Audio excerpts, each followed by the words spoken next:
Muito bom dia para você que está ligado aqui na tela da Band. Eu sou Rodrigo Loureiro e chego com mais uma edição do Entrevista Coletiva.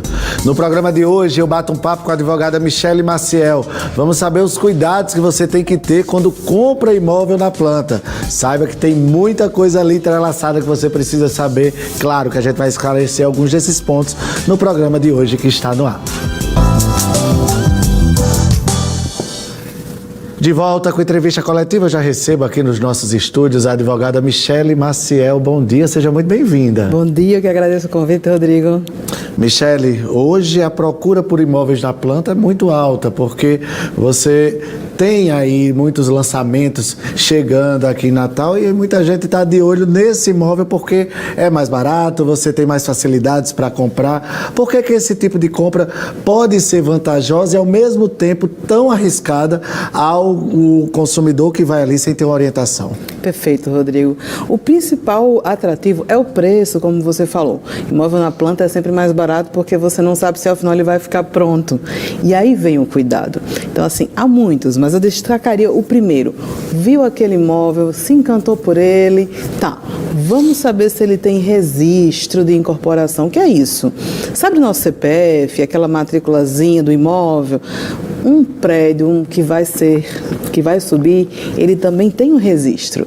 Então, o que a gente recomenda? Que o consumidor ele procure o cartório e peça esse RI, que geralmente naqueles panfletos ou mesmo em stand online, já vem um númerozinho lá no finalzinho da divulgação do empreendimento. Então, verificar se realmente existe esse empreendimento lá registrado, se está em conformidade, porque às vezes acontece o seguinte, você tem lá um lindo panfleto, um lindo stand, onde tem 10 piscinas previstas. E quando você vai no cartório, tem uma.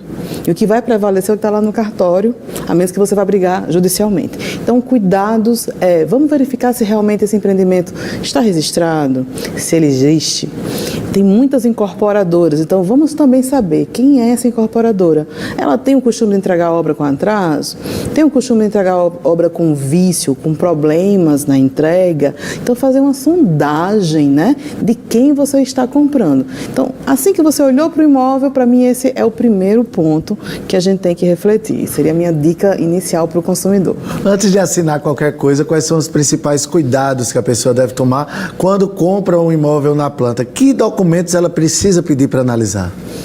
Principalmente o memorial de incorporação, que é o que eu falei agora, ela vai checar lá, o que existe aqui nesse condomínio que eu estou comprando, saber se essa empresa, ela não tem débitos fiscais. Então, a gente chama isso de certidões negativas, ou seja, você vai chegar lá para o corretor que está lhe apresentando e vai dizer, perfeito, você pode me apresentar, por favor, o registro de incorporação dessa obra?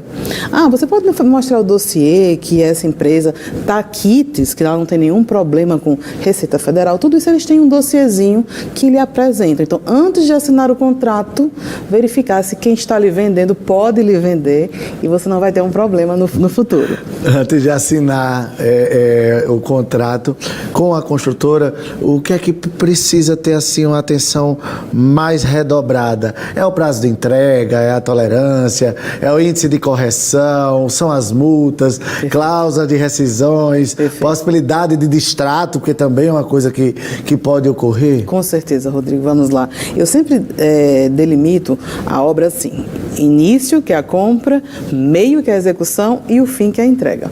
E aí o cuidado ele vai depender de cada fase. Estou comprando um imóvel e vou assinar o contrato. O que eu tenho que olhar nesse contrato? Gente, vamos olhar preço, condições de pagamento, se está de acordo com o que você efetivamente solicitou. Vamos verificar prazo de entrega, tá? Então, a construtora incorporadora ela vai dar um prazo de entrega. Você tem 180 dias além, isso é legal. Mas depois disso, verificar se consta lá multa. Porque a gente vai ter multa. Quando a gente atrasa um pagamento de parcela, a gente tem multa. E a construtora incorporadora também vai ter uma multa.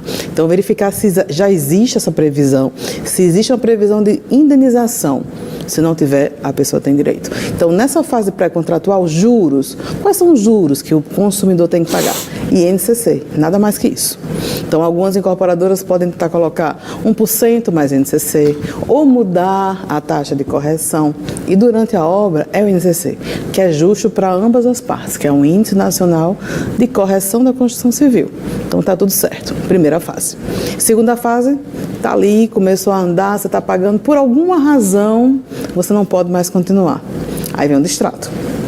E a gente tem visto muitos casos de pessoas que acham que perdem tudo, gente que não vai nem atrás, vou perder tudo, liguei para a construtora, disseram que, olha, não tem nada para você receber.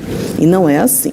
Então, é feita uma retenção, se realmente é você que está pedindo para desistir, é natural e justo que a incorporadora ela retenha um percentual. Mas não é 100%, nem 80%. Então, hoje em dia, os tribunais entendem que o percentual máximo é 25%. Não mais que isso. E se por um acaso, durante a obra, ela atrasar e você quiser rescindir o contrato, além da indenização, você tem o direito de receber seu dinheiro 100%, corrigido, completamente, e não parcelado de uma única vez. Às vezes acontece no meio, né? Eu sempre digo para o meu cliente assim, olha, notifica, manda e-mail, não fica assim, não liga, não manda mensagem de WhatsApp via áudio, não, registra tudo, porque durante esse meio da obra, tudo que você registra, você pode produzir no futuro se precisar como prova. E aí terminou a obra, vou receber a obra, tudo certo. Minha dica de ouro, contrata um arquiteto, um engenheiro para ir com você receber esse imóvel.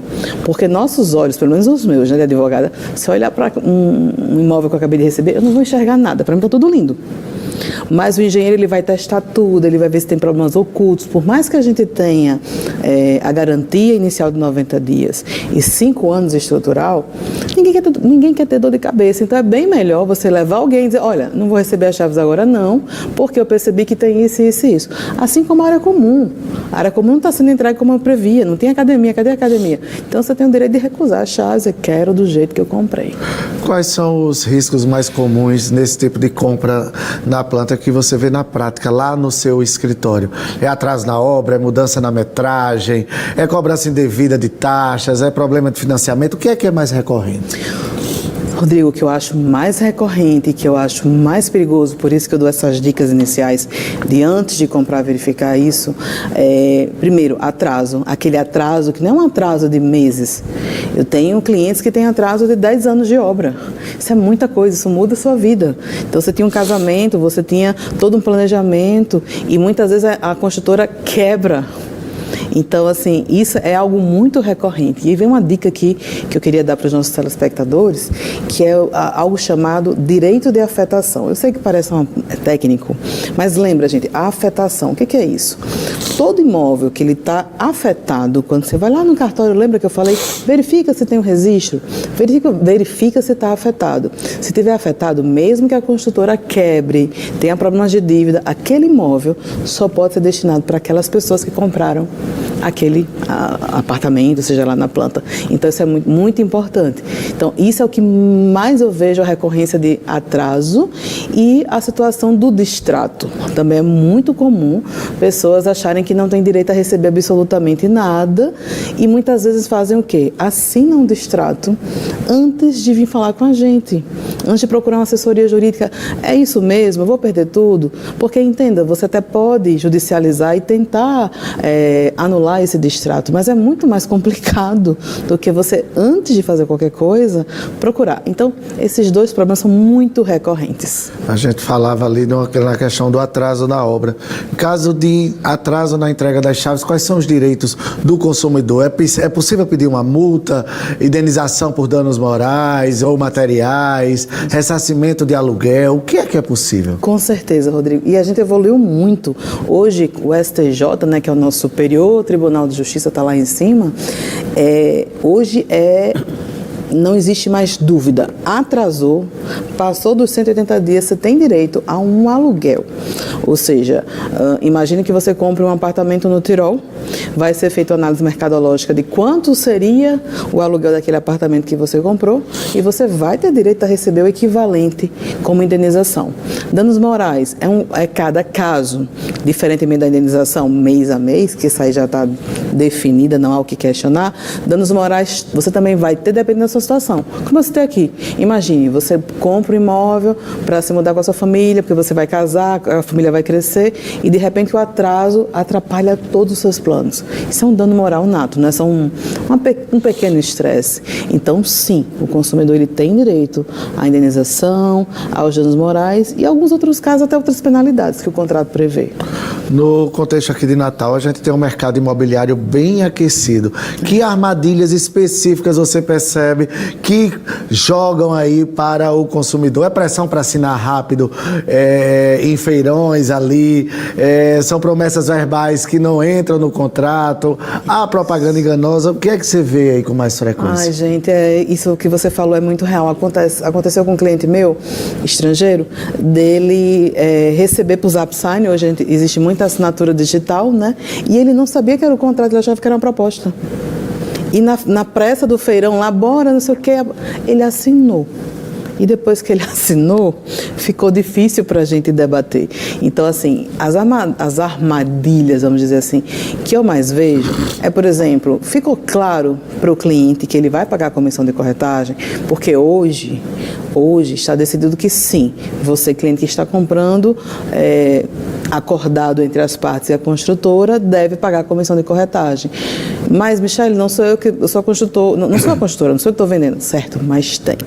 E aí, às vezes, você não é informado disso, e quando você vê, chega o boleto lá da correção da comissão de corretagem do corretor. Está embutido no contrato e muitas pessoas não sabem, tomam aquele susto. Juros, como eu falei para você, o único juros aqui é o INCC. E às vezes a pessoa toma um susto com juros, multa alta, outras espécies de juros moratórios, além que está lá naquelas letras miudinhas, sabe? Às vezes a previsão que é 180 dias de prazo, além da entrega, vem uma letra miudinha e diz assim, 180 mais 180, em caso fortuito de, e aí começam a fazer uma lista tão grande. Gente, devia ser proibido botar letra miudinha em contrato, né? Devia ser tudo numa fonte só. Eu estava mostrando hoje para uma pessoa no escritório um contrato que eu recebi com 118 páginas, Rodrigo. Então, 118, eu fico assim, meu Deus, eu preciso de 3 dias para ler esse contrato. E eu vejo todos os dias contrato imobiliário. Imagina quem está chegando no stand para ler um contrato grande, é difícil. Ô, Michele, qual é o momento que eu devo procurar um advogado especialista em direito imobiliário? É na hora que eu vou, antes de assinar o contrato, só se realmente der algum problema ou já na fase de negociação? Eu queria muito que o brasileiro tivesse a cultura da prevenção, porque sempre sai mais barato, você sempre fica mais seguro. Então, o momento, eu sempre digo, é quando você decidiu, tomou a decisão, procura um advogado especializado em direito imobiliário, que assim como o médico cardiologista só atende coração, procure um especializado em direito imobiliário, que ele vai ter aquele olhar específico quando você vai comprar, porque aí você evita tudo. Ele vai dar uma olhada no seu contrato, né, vai fazer uma análise do seu contrato de maneira criteriosa, vai brigar pelos seus direitos ali na frente, e é mais fácil, porque a consultora ainda não lhe vendeu. Então você tem um poder que a gente chama de poder de barganha. Depois que assinou, o que vai sobrar? Notificar e judicializar. Percebe que fica mais difícil, mais caro, mais estressante? Então, assim, meu conselho é, decidiu comprar? Procure assessoria. Mas se não procurou, antes de, por exemplo, uma desistência, não assina nada sem procurar um profissional, porque você pode perder muita coisa. E termina perdendo até dinheiro mesmo, Sim, né? Eu conheço muita gente que perdeu assim 100%, me procurou, e aí já estava com tudo perdido. Eu digo, vamos judicializar? Não vamos? Aí muita gente não quer o estresse, sabe, do judiciário, que é anos. Infelizmente, nosso judiciário é muito lento. Por isso que o cuidado, ele tem que vir antes. Michele Maciel, queria agradecer muito a sua participação aqui no nosso programa, pedir que você deixe suas redes sociais, quem tiver alguma dúvida ou quiser lhe procurar profissionalmente, poder lhe achar. Eu que agradeço, Rodrigo. Vocês podem me encontrar no Instagram, @Michele Maciel, MYCHELLE, meu pai complicou meu nome, @Michele Maciel, ou no nosso escritório também, @Michele Maciel Advogados. A gente está sempre fazendo conteúdos educativos, né, dando essas dicas que eu dei agora, sempre para tentar proteger o nosso consumidor. Obrigado pela sua participação. Olha, a nossa entrevista coletiva vai ficando por aqui, a gente volta na nossa próxima edição. Eu lembro a você sempre, perdeu este outro programa, vai lá no nosso canal da Band no YouTube, segue, compartilha, ativa o joinha, a gente se encontra por lá também. Tchau, tchau.